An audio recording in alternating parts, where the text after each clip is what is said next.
Welcome to Lunch Hour Legal Marketing. I'm Gyi from Attorney Sync, and I am in the middle of a 3-day fast.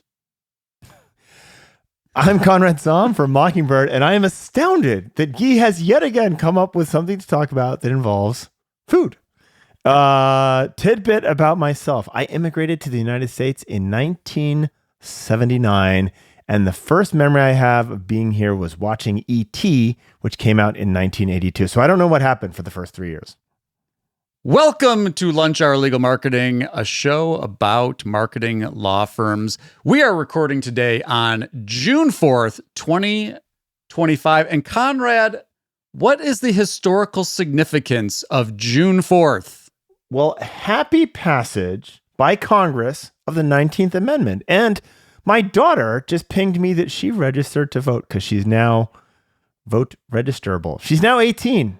So Congratulations to your daughter. And interestingly, as we were prepping for the show, I noted that how many Democratic senators do you believe voted against the 19th Amendment back in 1919? At the risk of quoting Star Wars, it's a trap. I'm guessing that the Democrats were not the party of inclusion back in the day, and you are setting the audience up for this.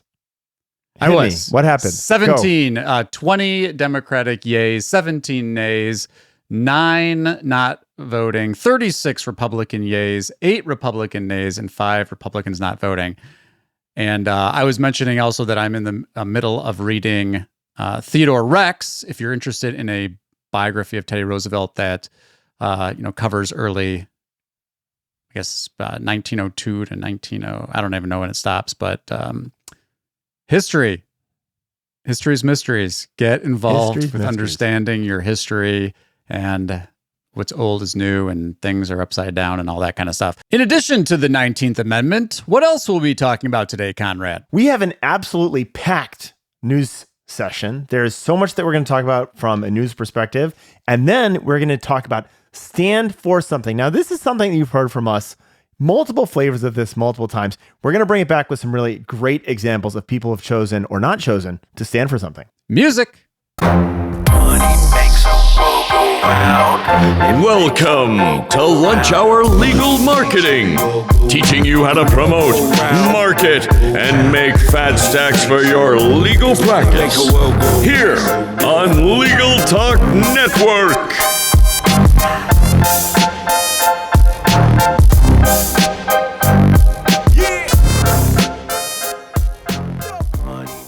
Welcome to Lunch Hour Legal Marketing. Let's hit the news.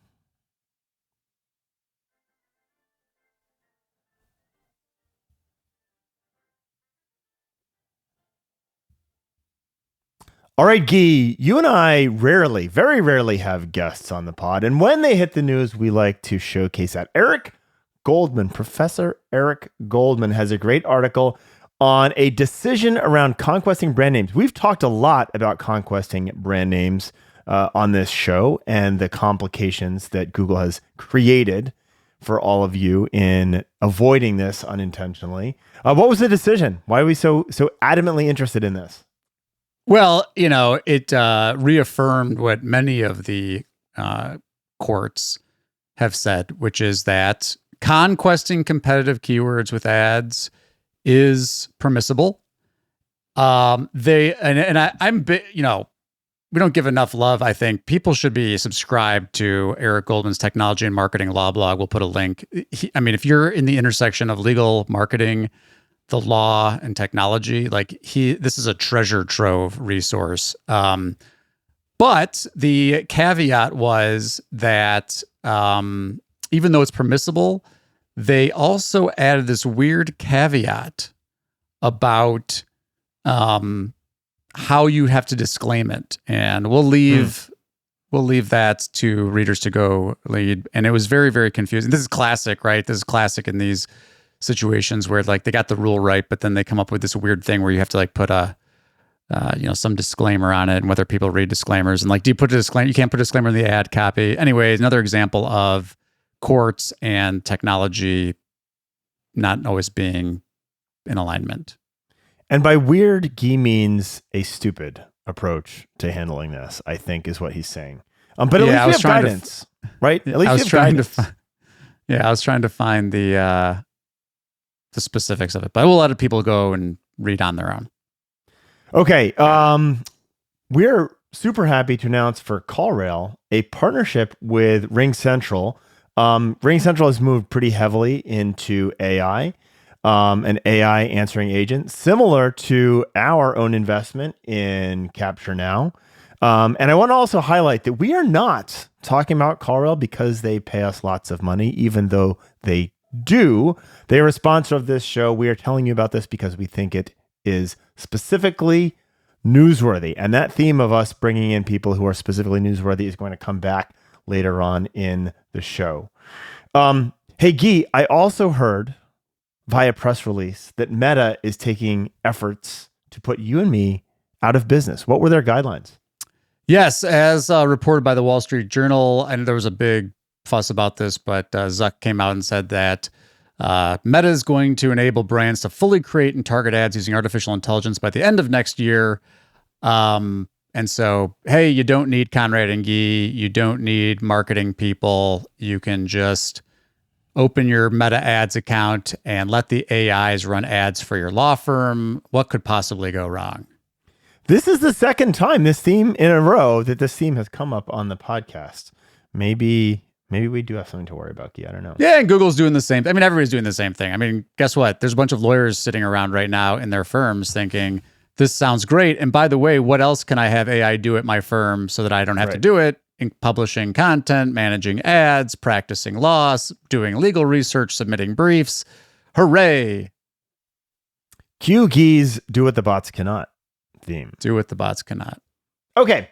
AstroTurfing in the news. What's going on with Nancy Mace, Gyi? Yes, this was also recently in the news, reported by Wired that according to staffers and a deposition, Nancy Mace allegedly was using her tech background to deploy bots across social media and asked staffers to surreptitiously post on her behalf.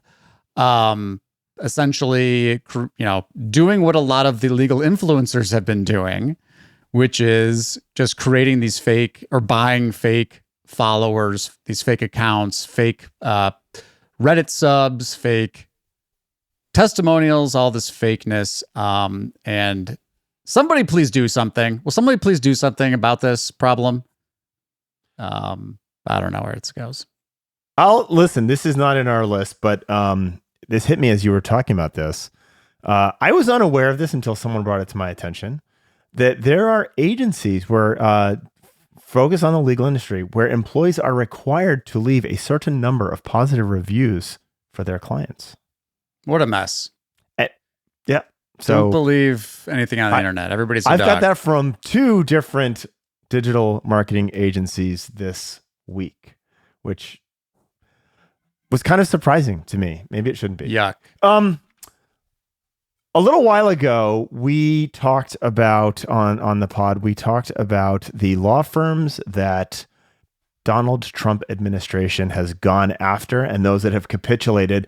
I heard on my favorite political left-leaning snowflake liberal Pod Save America that they're both clients and lawyers leaving the law firm of Paul Weiss. Some of their great partners have left to start their own thing. Big businesses like McDonald's and Oracle have taken their business elsewhere. And I believe the quote was, because we want to hire people who like to fight. If you're a litigator and you capitulate to the federal government, what are you really doing? Period. Stand for something or stand for nothing. Stand for something or stand for nothing. It's almost like it's the theme of this episode. Now, let's stand for pitching ourselves, Gyi. What do we have to announce about Lunch Hour Legal Marketing? Well, we are very excited to announce some of the speakers. We're going to start with the keynote, Cassidy Lewis, and you can go back to this episode. Cassidy was on our short list of the people that were at PILMA that we absolutely had to have on our marketing dream team. And she will be keynoting Lunch Hour Legal Marketing. And we are so grateful and excited to have her kicking the show off. And in the spirit of two non-in-house legal marketers leading a marketing conference for legal marketers by legal marketers. We're super psyched to announce a really badass panel of CMOs. So one of the things that we wanted to put on the agenda, maybe the first thing that we wanted to put on the agenda, was a panel of CMOs. And we've got some specific questions for them, but super grateful that John Knockhazel of fame from Fireproof is going to be there. We've got two more people coming out. Who are they, Gyi? We've got Delisi Friday from First Call Friday, who, and again, these are people that have been leaders in the in-house marketing community for some time now. And these are the voices that we want to amplify because we've seen them speak. We've seen what they've been publishing online. We've heard and seen how they've been helping law firms from the in-house side of things. And so super excited to be amplifying Delisi's voice on this panel. We also have Casey Byris, who again has been a longtime leader in this space. And again, these are people that when we talk to the in-house community and they're like, who do you have to have at this show? These are the names that kept coming up, and we are so grateful that they will be participating. And I think the CMO panel is going to be one of the highlights of the show. And at the risk of discouraging you, dear law firm owner, of sending your in-house marketing person to this event, I'm going to tell you the last question we are going to ask the CMO panel, and it's this. How do you earn, demonstrate, and ask for a raise? So we want to work on helping in-house marketing people understand what they need to do to really demonstrate more value and get paid for it, because that's part of this whole game. So wait, Conrad, hold on a second. Yeah. The pitch here for the in-house marketing person to their boss is, I'm going to the show so that I can learn how to get more money from you. No, that's why I started with the word earn. How do you earn the raise? And what we really want is for you to come and learn stuff that will help you deliver so much more value that when you go to your boss 6 months later, she's going to very happily say, you've done an amazing job, Janet. And let's make sure that we recognize that in your paycheck. All right. Make your investment in your people in your firm. We talk about people all the time. Everyone talks about people being their most important asset. This is a very simple way to make that investment in your firm. The other thing that we are half filled out as of now is a series of Ignite talks that are going to be held on the first and second day of the conference. Gyi, can you give a quick overview of what an Ignite talk is and where our listeners, if they want to be considered for an Ignite talk, where they can apply to do so? 5 minutes. 20 slides. Slides auto advance every 15 seconds. We've already got some hot Ignite commits that we're not going to mention yet because we need things to talk about on future episodes. I think this is going to be something that really sets this conference apart as well, because it's going to, we're going to get we've got some really great experts who have agreed to participate in this. The format's a lot more fun. It's a harder format, frankly. I have a lot of respect for the folks that have agreed to do this.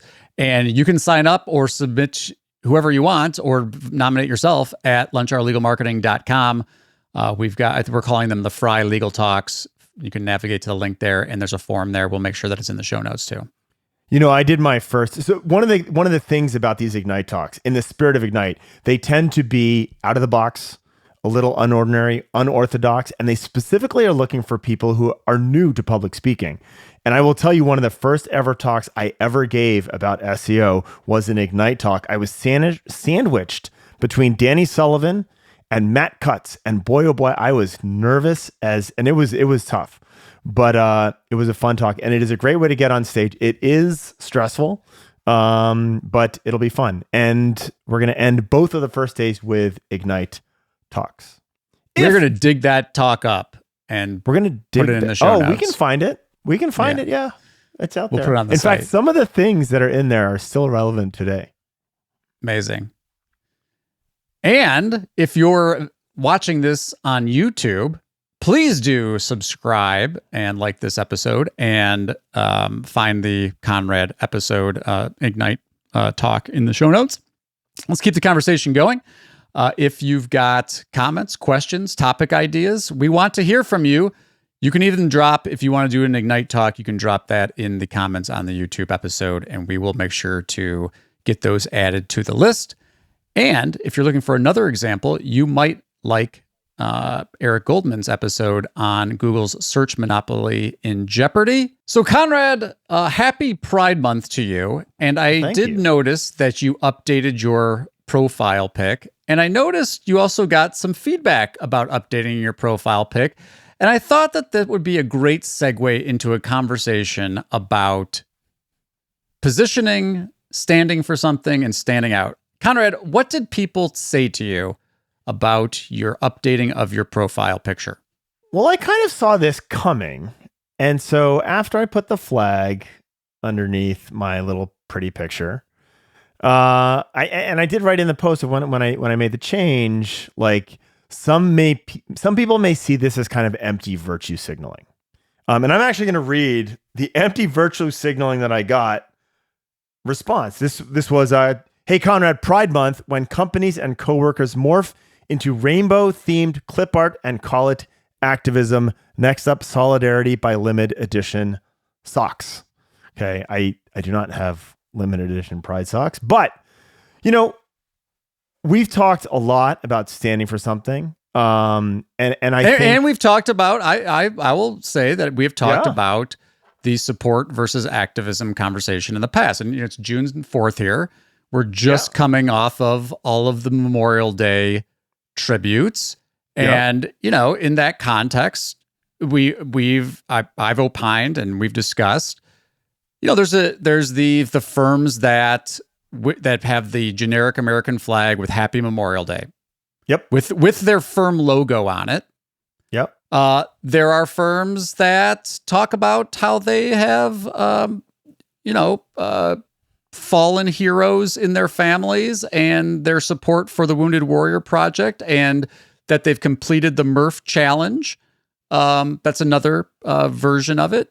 And all the things that go along with this. I mean, lawyers aren't doing Memorial Day sales necessarily. I didn't see any. Did you see any lawyer Memorial Day sales? Half off your divorce on Memorial Day? That would be so callous. And yet I wouldn't put it past someone looking for attention. I mean, hey, if you want some link bait, do a Memorial Day sale for your legal services next year, and we promise we will cover it for better or worse.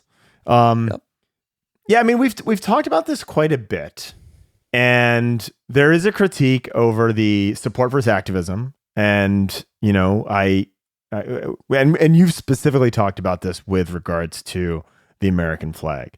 And my thing is I'm like, look, support's great, but if your purpose is to put your logo out there so that you got some holiday awareness for your firm, it's just great. It's some support. It rings a little hollow. Different people are going to have different views on it, especially when we've all been, ideally, we're all thinking that we're affected by people who have fallen to fight for our freedoms.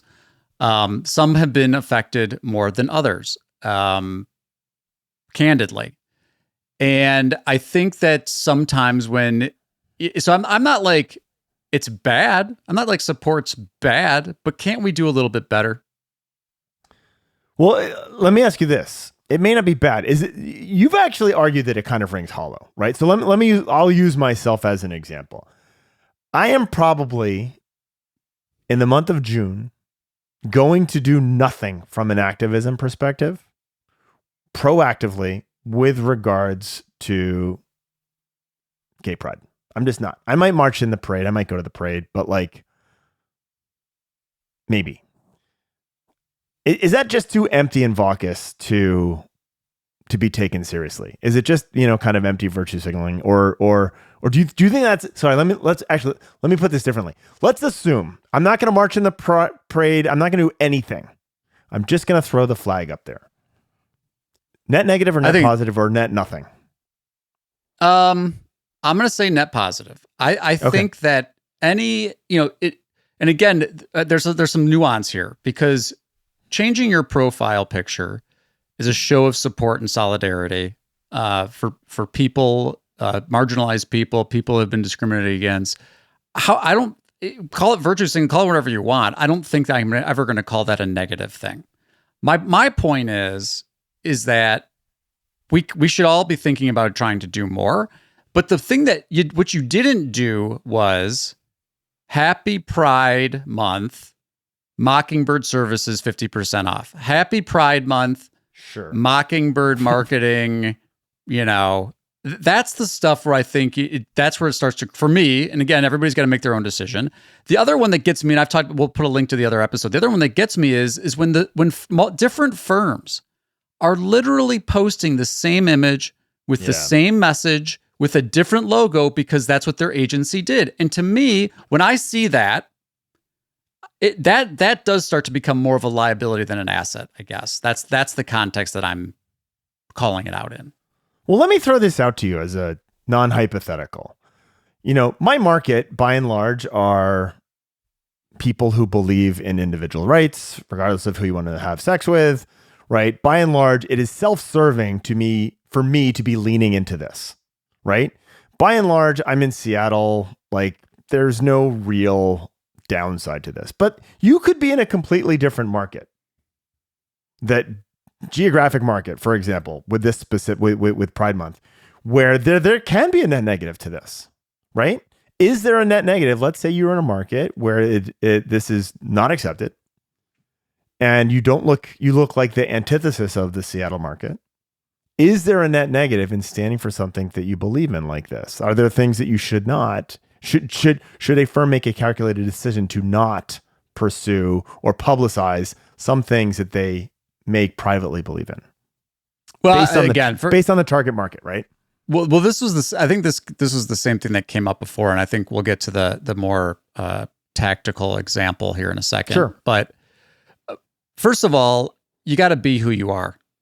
I think that's the most important thing. Now, you also threw in there, like, are there some things that no one should talk about? I could never say that, right? I think that it comes down to your strategic decision. I mean, we were talking in the pre-show that all of the stuff that's going on, like in the Middle East, and there are brands and people that have supported different sides of that issue. There are people that support different sides of the immigration issue. There are people that support different sides of the Memorial Day issue. And my point is that the strength of your position is to stand up for those things that you believe in. And so regardless, and I think this is where you're taking it is that if you're in a community where the majority position is not the position that you hold, what an extra powerful way to stand out with your authentic message. Okay, we're going to come back to Harry Beckwith, who talks about making it very easy for people to make decisions. If you stand for something that is against the grain, you become the standout for. You don't have to appeal to the entire market, but you appeal very strongly to a small segment of that market. This is the part of the show where we beg you to leave reviews. Please leave a review on, what are we hitting today? Apple Podcasts? Wherever we're hitting wherever podcast. It's enjoyable for you. We need reviews. We want to hear from you. Good, bad. We even take the indifference. Thank you for your listening attention, and we would appreciate any review feedback from you. Unless you're an employee of Legal Talk Network, Mockingbird Marketing, or Attorney Sync, in which case you are a bum if you leave us a review. Conrad, you have a great story. So, we're talking about telling your story through your marketing. Yep. And this is the part where we want to give you a practical example and then tactically discuss what ways we should be improving this position. Yeah. So this was a really easy one for me because I went through the process and it was like, it happened to me in real time. We're talking to a prospect who does a very specific issue around veterans. And that is their market, is the veteran community. They do a lot of referral work, right? So they get referred a lot of things for this very specific case that impacts veterans. And I'm talking to this guy, and their website looks like a law firm website.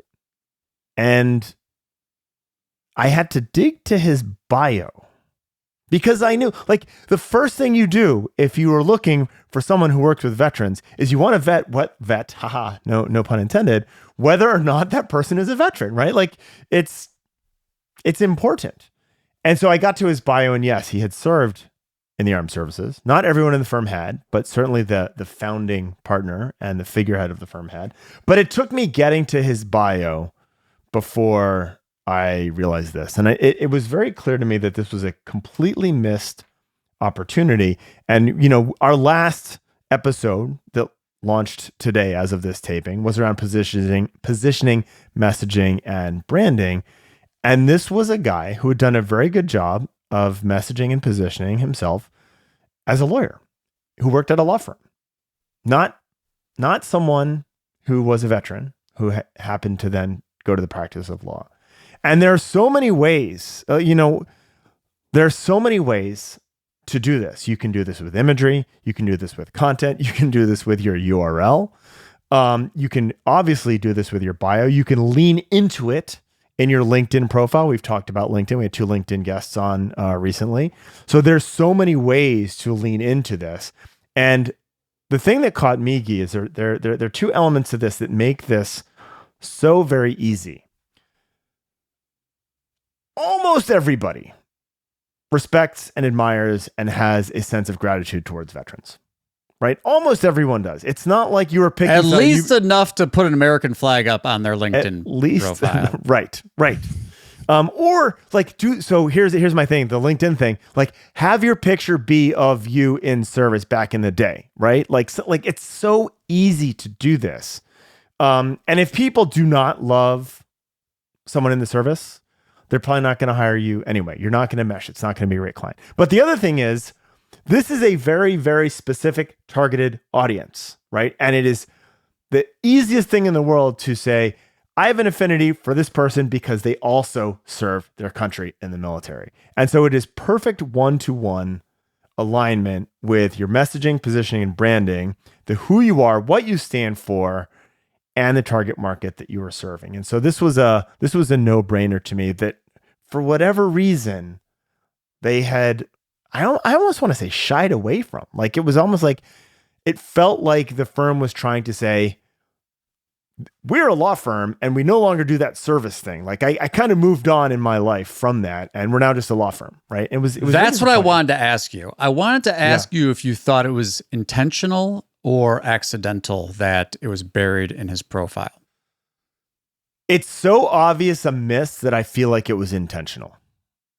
Like you can't be like, I serve veterans and I'm not going to have all of those trappings. I feel like it was deliberate. I feel like it was a person who, and I hope he does not listen to this show, but I feel like it was a person who was like, I did this in the past and this is kind of chapter 2. And I'm now a law firm. Or it was just unbelievably lazy work from a generic templated website developer, which is I'll tell you, obviously I don't know who this prospect is, but I will tell you what I see a lot. And it's this effort to appeal to more, right? And so it's the opposite of all of the things that we talk about in terms of affinity, positioning, what makes you unique, your authentic self, yada, yada, yada, is that lawyers feel like I don't want to upset somebody who might become a client. That's right. And this is, I think, going to be, I mean, we're having a session at the summit about this very issue. But this to me is like, this is the root essence of why so many legal marketing campaigns, call them whatever you want, brands, messages, fall flat, is this idea of genericizing. No, that's not a word, but genericizing, brought to you by Lunch Hour Legal Marketing. Genericizing next year in order to appeal to more, and in doing so, you actually appeal to less. Yeah. That is a very, very Harry Beckwith concept, right? When you narrow your market, you broaden your appeal. And, I think there's a lot to be said for thinking about appealing to less, especially, you got to think about your market, but especially like you can take this one step further in the armed services. You could be like, we work with the Marine Corps, right? Or like I only work with people in Air Force. Like I have that level of specialty and therefore affinity as well, right? And I think that will actually improve the extent to which a very, very small segment of the market really, really loves you. And that's the magic that needs to happen there. And people keep asking me, what do I do in a world of AI creating all these marketing resources? What do I do in a world of AI managing my media and AI writing my posts and publishing and writing my comments and all this stuff? And my answer is this. This is what the AI can. I mean, people are going to push back and be like, yeah, it can. And we're going to talk about custom GPTs at the summit too, and training on your own voice and training on your own publishing. But the message, the messaging of who you are, the experiences you've had, it's the same thing with the 800-pound gorilla coming to town. How do you position against the firm that's trying to do the mass marketing? And this is the answer. The answer is to appeal to a significant enough segment of your audience that is going to be a raving fan of you and your firm. And I think here, let me backtrack a little bit. If you want to appeal to everyone, you can actually do it, but you still have to stand for something. Just stand for something that everyone likes, right? So my example here Good luck. No, I don't. I think that's wrong. I think there are things that everyone likes. Donuts, right? I'm just making sugar is poison. Donuts are fantastic. You can overlook They're the sugar. delicious. I love donuts. I like donuts too, but I'm in the middle of a fast, so. But yeah, I'm ruining your day by talking about the deliciousness. Conrad. It's very sensitive. A Boston cream Dunkin' Donut. Insensitive. Now I'm getting hungry. No, but there are things that are almost universally positive. We talked about the service, right?